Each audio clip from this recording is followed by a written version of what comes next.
Assalamualaikum warahmatullahi wabarakatuh.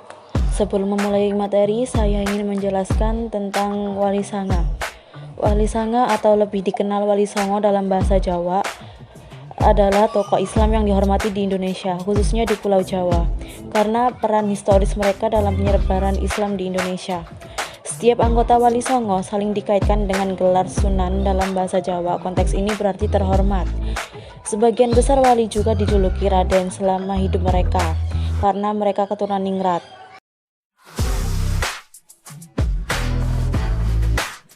Yang pertama ada Sunan Gresik. Sunan Gresik atau Maulana Malik Ibrahim adalah nama salah seorang wali Songo yang dianggap pertama kali menyebarkan agama Islam di tanah Jawa. Ia dimakamkan di desa Gapuro Sukoliko, Gresik.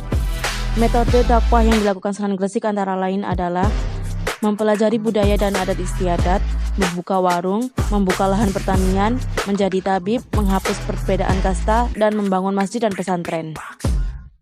Yang kedua ada Sunan Ampel. Sunan Ampel adalah salah seorang wali di antara wali Songo yang menyebarkan ajaran Islam di Pulau Jawa. Ia lahir pada tahun 1401 di daerah Tumapel di Gresik. Sunan Ampel adalah putra dari Syekh Ibrahim Zainuddin As-Samarqandi dengan Diah Chandrawulan. Selain melakukan pendekatan dengan tokoh masyarakat, Sunan Ampel juga melakukan dakwah dengan cara membangun jaringan kekerabatan secara lebih luas. Caranya yaitu dengan menikahkan anak-anaknya dengan orang-orang penting di Pulau Jawa. Ketiga ada Sunan Bonang. Sunan Bonang dilahirkan pada tahun 1465 di Rembang dengan nama Raden Maulana Maktum Ibrahim.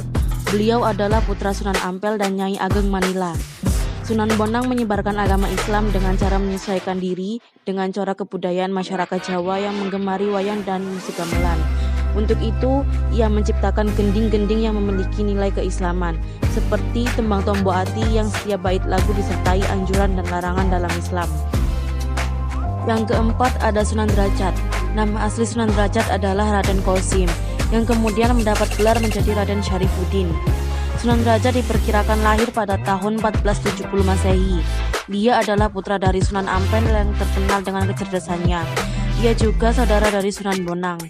Cara Sunan Derajat berdakwah adalah melalui pengajian secara langsung di masjid atau di langgar, melalui penyelenggaraan pendidikan di pesantren, memberi fatwa atau petua dalam menyelesaikan suatu masalah, melalui kesenian sosial, melalui ritual adat tradisional sepanjang tidak bertentangan dengan ajaran Islam. 5. Sunan Giri. Sunan Giri adalah nama salah seorang wali Songo dan pendiri kerajaan Giri Kedaton yang berkedudukan di daerah Gresik, Jawa Timur. Sunan Giri membangun Giri Kedaton sebagai pusat penyebaran agama Islam di Pulau Jawa, yang pengaruhnya bahkan sampai ke Madura, Lombok, Kalimantan, Sulawesi, dan Maluku. Yang keenam ada Sunan Kalijogo. Sunan Kalijogo adalah seorang tokoh wali Songo, dikenal sebagai wali yang sangat lekat dengan Muslim di Pulau Jawa karena kemampuannya memasukkan pengaruh Islam ke dalam tradisi dan budaya Jawa. Beliau lahir pada tahun 1450 Masehi. Nama aslinya adalah Jaka Said. Makamnya berada di Kadilangu, Demak. Masa hidup Sunan Kalijogo diperkirakan mencapai lebih dari 100 tahun.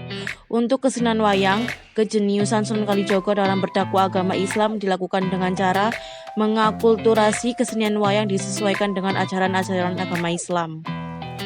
Yang ketujuh ada Sunan Gunung Jati. Sunan Gunung Jati lahir dengan nama Syarif Hidayatullah atau Said Al-Kamil, adalah salah seorang dari wali Songo.